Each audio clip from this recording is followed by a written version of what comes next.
계속 요 근처에요. 연말까지 더 빠지느냐 마느냐 그냥 기로다 계속 기로다. 요게 좀 여러분들의 관심을 가질 수 있을 것 같은 내용인데 계속 연말까지 좀 더 추가 하락할 가능성에 대해서 많이 언급했잖아요.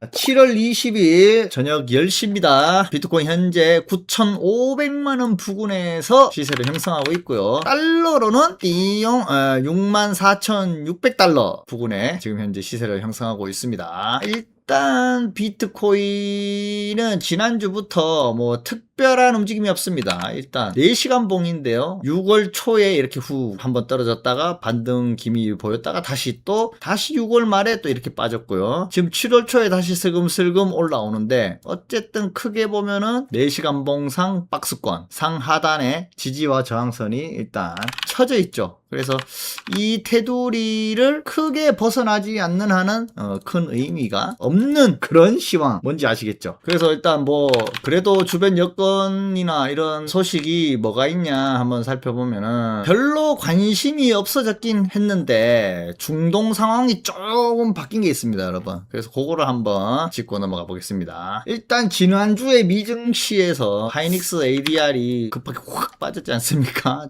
좀 많이 빠졌어요. 그래서 국장 큰일 났구나 싶었는데 하필 또 17일이 제헌절 휴일이었어. 그래서 하루를 연명했는데 아니나 다를까 오늘 장이 열리고 좀 많이 빠졌습니다. 어떤 이슈들이 있었기에 그렇게 빠졌냐라고 뒤에 이야기하도록 하고요. 일단은 중동 소식 먼저 전해드리면 이란 종전 MOU 파기 선언을 했는데 그 이후에 일단 미군이 2명이 사망했습니다. 그래서 이란의 직접 공격으로 미군이 사망했는 이제 첫 사례가 발생했다. 지금까지는 미국이 그래도 뭐 서로 미사일 주고받고 뭐 시설 파괴하고 대응 사격하고 이래도 뭐 큰 명분적으로 막 이것들 다 조져버려야지 할 정도까지는 아니었는데 이번에 미군 사망으로 인해서 미국이 좀 많이 빡쳤다.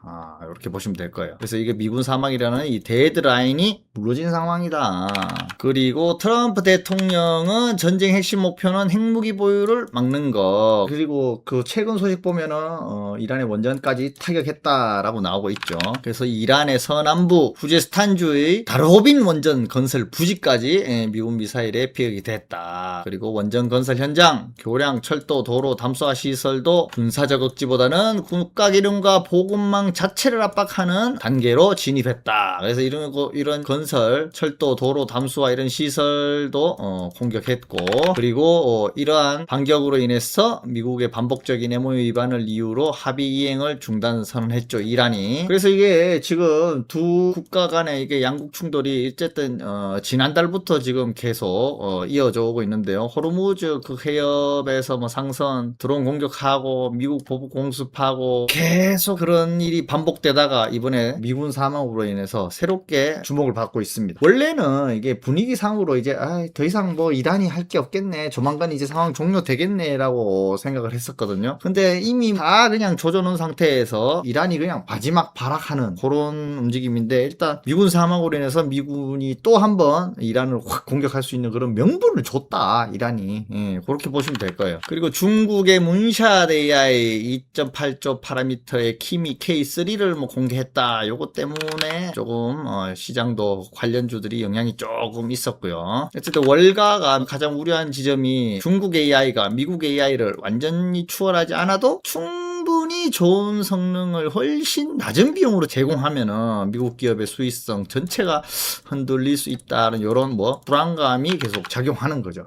이번 주 일정을 한번 보도록 하겠습니다. 기업들의 실적 발표가 이제 시장에 어떻게 반영되는가, 요게 좀 중점적으로 봐야 되지 않나 싶어요, 이번 주는. 그래서 수요일 날 알파벳, IBM, 테슬라, 텍사스, 인스트루먼트, AT&T, 필립 모리스 이렇게 발표가 예정돼 있고요. 자, 여러분들이 관심 있어 할 만한 거, 이번 주 금요일에는 또 하이닉스 2분기 실적 발표가 있네요. 근데 지금 보면은 하이닉스가 좀 많이 빠져 있지 않습니까? 그러다 보니까 뭔가 흔히 말하는 어닝 서프라이즈가 나타나지 않는 이상은 이게 반등될 명분이 될까, 이런 의문이 좀 드는 거죠. 자, 그 외에 어쨌든 뭐 추가 이슈들은 특별히 여러분들이 관심 가질 만한 건 없고, 더 필요하신 분들은 검투사 데일리 리포트 참고하셔서 쭉 읽어보시면 되고요.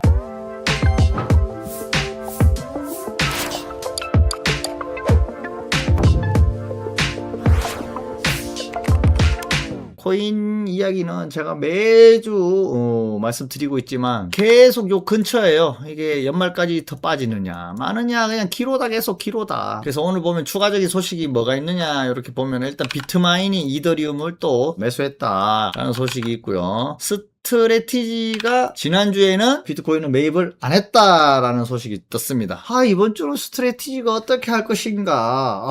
약간 사람들이 좀 산다 안 산다 뭐 이런 논란들이 좀 있긴 했는데 결국은 매입을 안 했습니다. 하긴 생각해보면은 지난번에 3,500개 정도 팔았고 그죠? 그리고 뭐 현금 마련했고 그리고 매수를 안 했고 유지하고 있고, 근데 이번 주에 만약에 또 샀다 이러면은 뭐 하는 짓거리야 이것들이. 뭐 어차피 또 살 것 같으면 그때 왜 팔았대, 이런 생각을 하는 사람들이 많아지겠죠. 그러다 보니까 걔네들도 차라리 그래 안 사는 게 나을 수도 있겠다라고 생각했는데 결국 안 샀습니다. 그래서 계속 매수를 보류하고 있는 것 같아요. 어쨌든 스트레티지는 현금 확보, 배당을 줄 수 있는 현금 확보를 계속 유지하는 쪽으로 가고 있지 않은가, 이렇게 생각이 되고요. 요게 좀 여러분들의 관심을 가질 수 있을 것 같은 내용인데, 자, 저도 그렇고 사이클적으로도 그렇고 계속 연말까지 좀 더 추가 하락할 가능성에 대해서 많이 언급했잖아요. 근데 그런 것도 비슷한 내용의 이야기가 있길래 한번 읽어드리겠습니다. 자, 모두가 기다리는 4만 5만 바닥이 안 올 수도, 저는 5만에서 5만 5천 정도 보고 있다라고 말씀드렸잖아요. 왜냐하면 요게 요선 요때 요 지점이 약 5만이고 조금 더 빠지면 5만에서 5만 5천 요때 보고 있다라고 했는데, 또 4만 5만 안 올 수도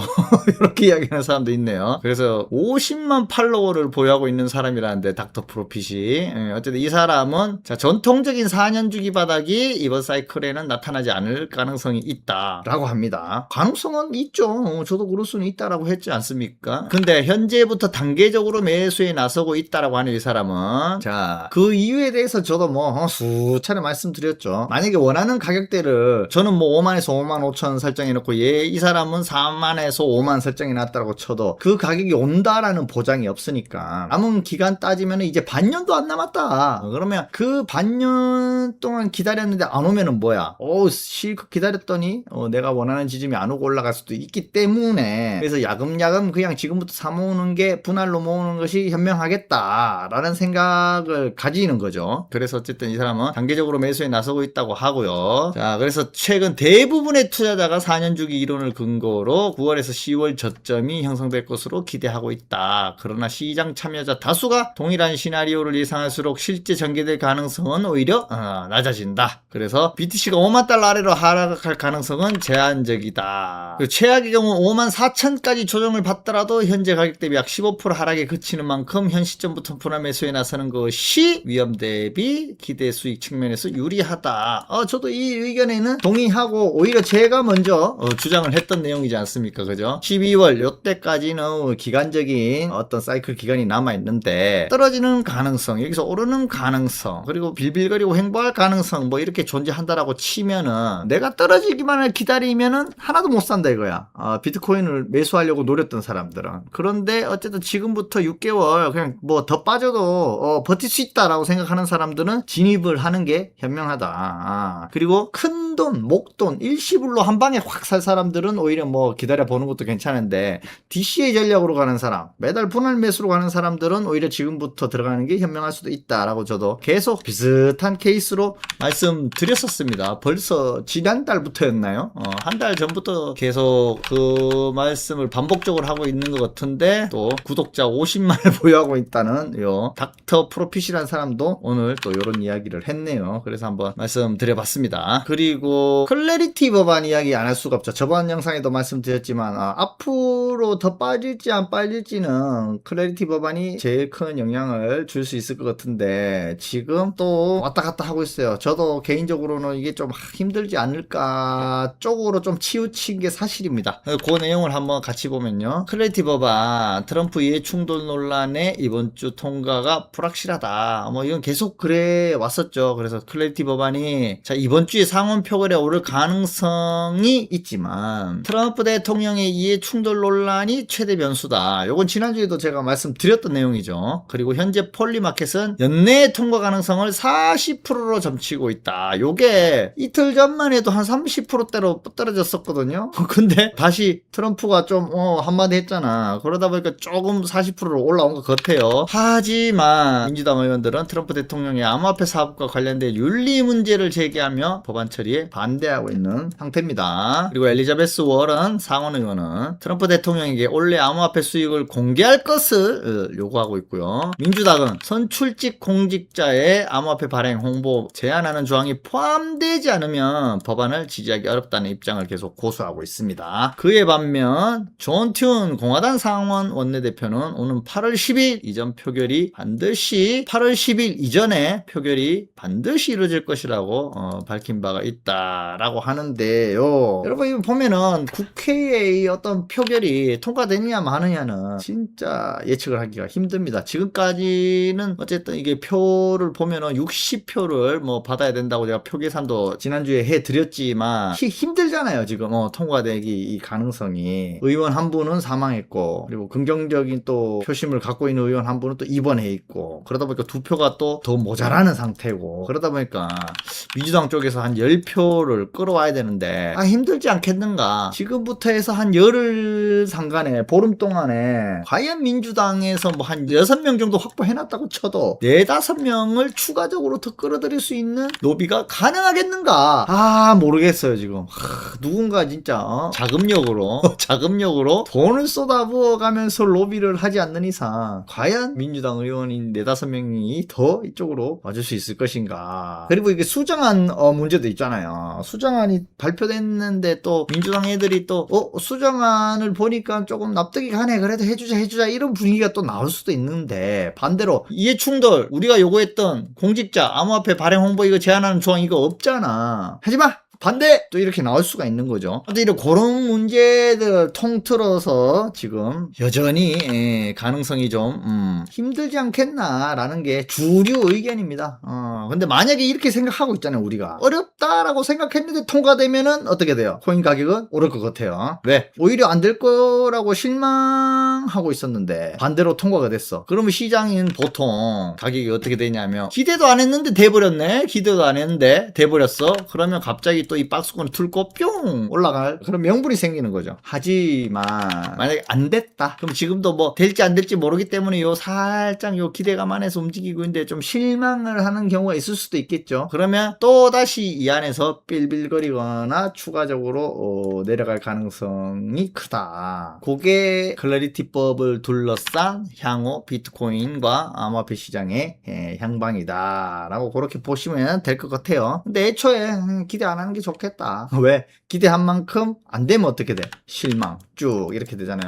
근데 기대도 안 했어. 이럴 경우도 있어요. 요거는 조금 가능성이 희박하긴 하지만 그래도 확률은 있다. 그게 뭐냐? 통과 안 됐어. 아예 또 미뤄졌어. 하지만 우리는 기대 자체도 안 했잖아. 그럼 다음에 어떻게든 되겠지. 그래도 올라가는 요런 가능성도 있긴 합니다. 그래서 통과되면 제일 베스트 시나리오긴 한데 애초에 그냥 기대를 하지 말자. 그럼 시장은 자연스럽게 실망하지도 않을 뿐더러 오히려 마음 편안하게 뒤로 밀렸네. 그래 그냥 계속 모아가기나 하자. 뭐 어차피 언젠간 또 되겠지. 사이클적으로도 뭐 연말까지만 하면 되는데 그러면서 매수세가 들어오면서 오히려 박스권 위로 살짝 더 올라가는 그런 시나리오도 나올 수 있겠죠. 클래리티 법안 원래 통과 안 한다고 보는 게 속 편할 것 같아요. 맞습니다. 저도 그렇게 생각합니다. 차라리 안 된다고 마음 먹고 있는 게 속 편하다. 기대하면 실망만 된다. 비트코인이 그나마 코인의 현물 ETF에 이게 지난달만 해도 전부 다 빨간색으로 순 유출이었잖아요. 근데 중간중간 뜨문 순유입이 조금씩 되고 있구나. 그래도 지난달부터 상황은 조금 유입이 되고 있구나 라고 그렇게 보시면 되고요. 그리고 당연히 시총 순위도 뭐 안 바뀌었겠죠.